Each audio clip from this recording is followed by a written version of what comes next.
Hi folks, and welcome to Philosophy According to Eddie. This is the second video, and it's going to be on situation ethics, the second in the ethics series. If you haven't watched the one on natural law, probably best to watch that first, because it uses some of the terms that we're going to need for this video. So, situation ethics is a relatively straightforward ethical theory. It relies on one major principle, and that is that Christian love, otherwise known as agape, Christian love is the right thing to do in ethical situations. Basically, being loving is the right thing to do, and if you do the loving thing, you do the right thing. And this is based on your judgment. So you need to judge the situation and do the most loving thing. And that, according to situation ethicists such as Joseph Fletcher, means that you're making good ethical decisions. So we're going to have a look at what Fletcher believed, based on the ideas of Temple and to extent Aquinas. But we're also going to look at why W.D. Ross, D.Z. Phillips and Thomas Aquinas himself do not necessarily match up with these ideas. Now, Joseph Fletcher was a 20th century theorist, and in 1966 wrote the book Situation Ethics, The New Morality. He looked at the works of William Temple in particular, but also the works of Aristotle, and came to the conclusion that in order to truly show Christian love, the idea of love thy neighbour, which he saw as the most important idea in Christianity, because he was Christian at this point. He later lost his faith, but he was Christian at this point. It's just that if you're going to love your neighbour, that is the way in order to make ethical decisions. But, like Aristotle suggested in virtue ethics, and like we saw in natural law, we have to be able to make good judgment. We have to have prudence in our judgment in order to make sure that we make the right decisions. So Temple called this the one ultimate and invariable duty, which Fletcher took on. But he also talked about how love is situational, i.e., love isn't situational, but doing the loving thing is situational. Love is an absolute, that never changes, much like the precepts in natural law. But we must judge each situation so we do the loving thing, and that makes it situational. A bit of relativism, a bit of absolutism, a bit teleological, a bit deontological. In this case, though, it's mainly teleological. To an extent, it agrees with what Aquinas said about natural law, that we need to judge our acts based on the context. The same act may be considered good according to one context and bad according to another context. So all this influenced Fletcher, and he came to the conclusion that love is the single intrinsic good, so it's the one thing that is good. If you want to make an ethical decision, you must do the loving thing. Loving and good basically mean the same thing. You could say, do a good deed, do a loving deed. You can sort the words out. Also, love cannot be activated without good judgment. So you can't just tell people to be loving to each other, you have to actually get them to develop their judgment. And finally, this is personal in that you have to have people involved. You can't just do this in theory, it must be either done to, from, by or for people. So it's a very practical theory. When we break down situation ethics, we need to start with the idea of situationalism. This is something that's been covered in natural law, but Fletcher took it a little bit further in that he compared it to legalism and antinomianism. Legalism is the idea that we must follow absolute rules to the letter. It's kind of like Aquinas' idea of lex, and he rejects it. Antinomianism is the idea that there are no rules for us to follow, except for the ones that we basically create for ourselves. Although philosophers such as Nietzsche suggest there just aren't any rules at all. And again, that's rejected. Both are too extreme and don't actually help us to do loving acts. Situationalism, however, where you take an absolute principle of love, an absolute principle, you'll hear I said, rather than an absolute rule. So you have your principle of love, and then you try to do things that are the most loving, depending on the situation. That's the way to go. But what's meant by love? So we've worked out the situationalism aspect. Love in Greek can be broken down into two ideas, eros and agape. Eros is erotic love, so that's sexual desire, lust, and that's not what we're talking about. Agape is the one we're interested in, which is generosity, it's kindness, it is self-sacrificing love, it's altruistic. Altruism is a very good idea to use here. Altruism is the idea of doing things for other people but with no gain to yourself. That's agape, and that's what Fletcher is talking about. So now we've got that settled, we can look at the four working principles of situation ethics. Pragmatism, i.e. we must find practical solutions. This isn't about clever theories, this is about practically doing the loving thing according to the situation. Which leads us on to number 2, relativism. There's an absolute demand to be loving, but situations change. So it's relative to the situation.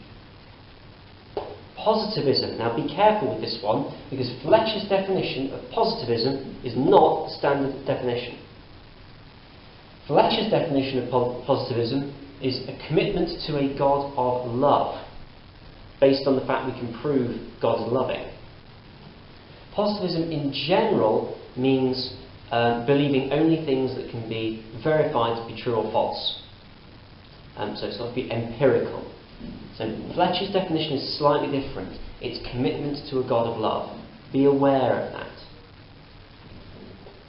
And fourth, personalism. People come first. Like the practical solutions idea, it's got to help people, otherwise it's not worth bothering with. And all of this leads on to the idea that Fletcher came up with, that the conscience, our conscience, is not some fixed entity, it's not a noun. We don't have a conscience where we go, what do you reckon, conscience? What do we do? It doesn't work like that. Our conscience is more like a verb, it's a doing word. We do our conscience, if you like. So maybe, rather than conscience, we should think of doing things conscientiously. So doing things in a way that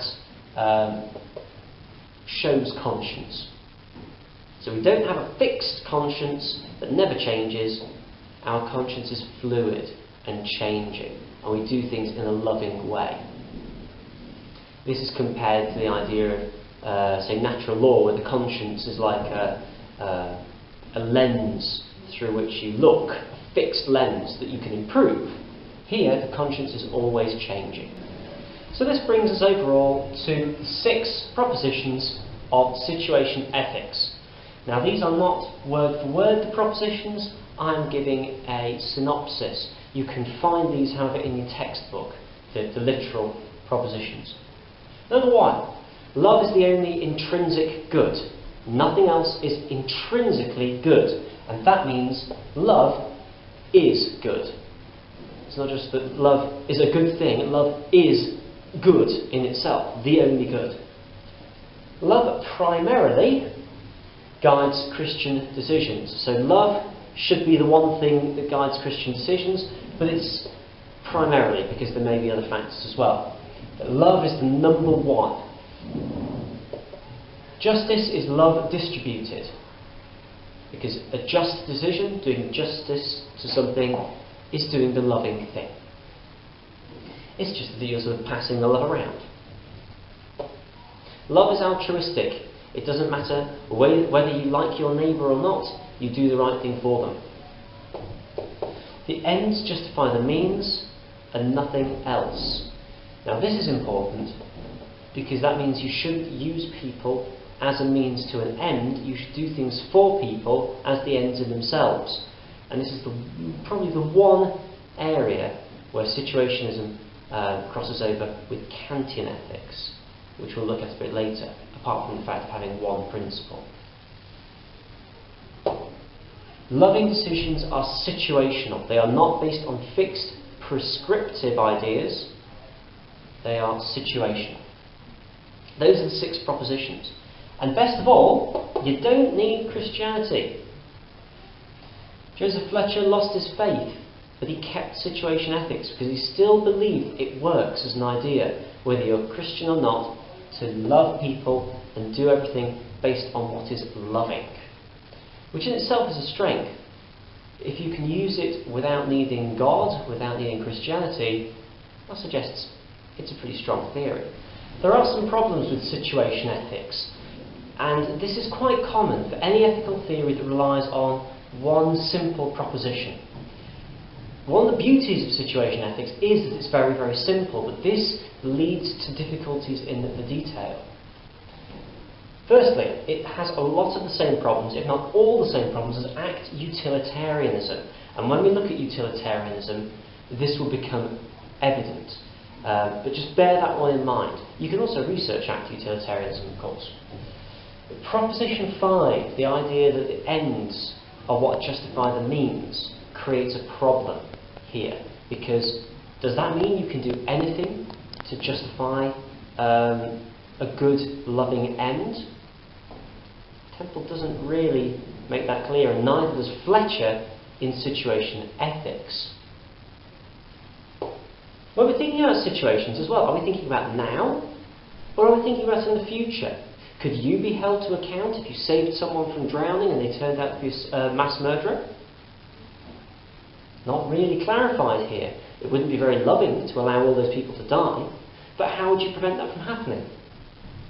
And from that perspective, there's only a very vague definition of what good or welfare is. Now, Fletcher talks a lot about love, but when he's talking about good and about the welfare of people, he doesn't go into much detail. And anywhere where there's a lack of detail means that, philosophically speaking, it becomes less watertight. Into more serious issues, are there no intrinsically wrong acts, really? Are all acts open to interpretation, linking back to the ends justifying the means? This can have really important and grave implications.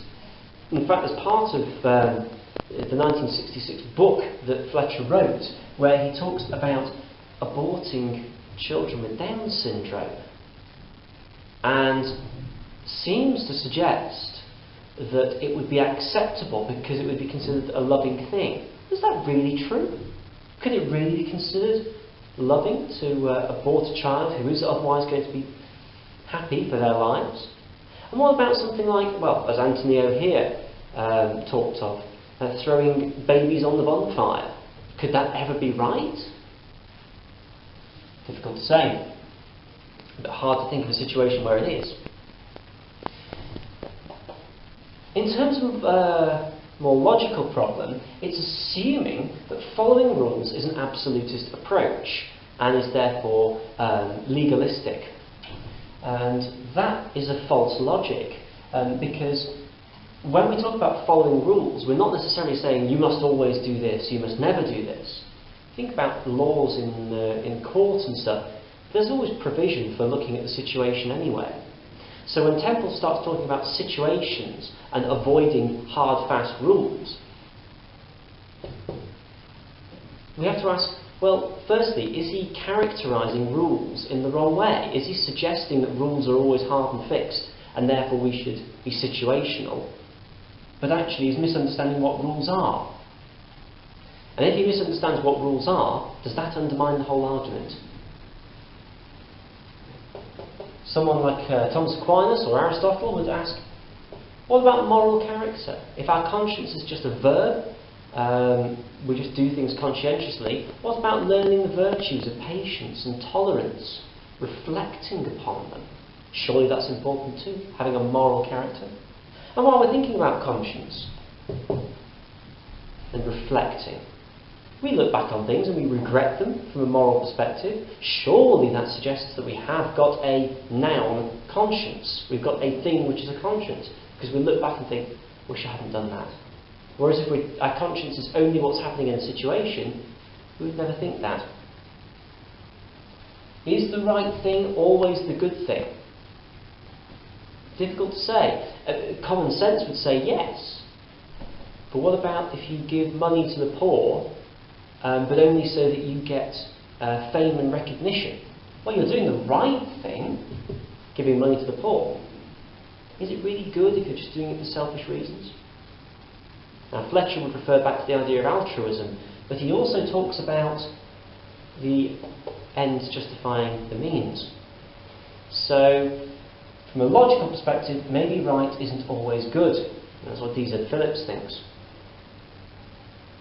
And finally, there are some evangelical churches and those who are fundamentalist Christians who believe that actually there are biblical rules and that this is going against Christianity by suggesting that there are no rules because there are commandments in the Bible.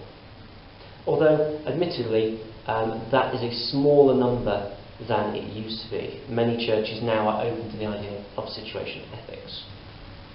A little additional point here. W.D. Ross, Scottish philosopher, when thinking about the idea of whether rules do exist or whether they don't at all, suggests that we have actually got duties, but we can break them. So we've got duties to be faithful, duties to be honest, but that we can break them if the situation is right. So we should start out by trying to fulfill the duty, but we could breach them. And this is compared to Fletcher, who suggests that we just judge every situation completely on its own merit. So there you have it, situation ethics. We've looked at how love is this one principle in situation ethics that guides every decision that we make. We must focus on love and then judge the situation accordingly. However, it's not a perfect approach. I've looked at some of the objections there as well. So, as usual, if you've got any questions, then let me know. Otherwise, thanks for watching. See you next time.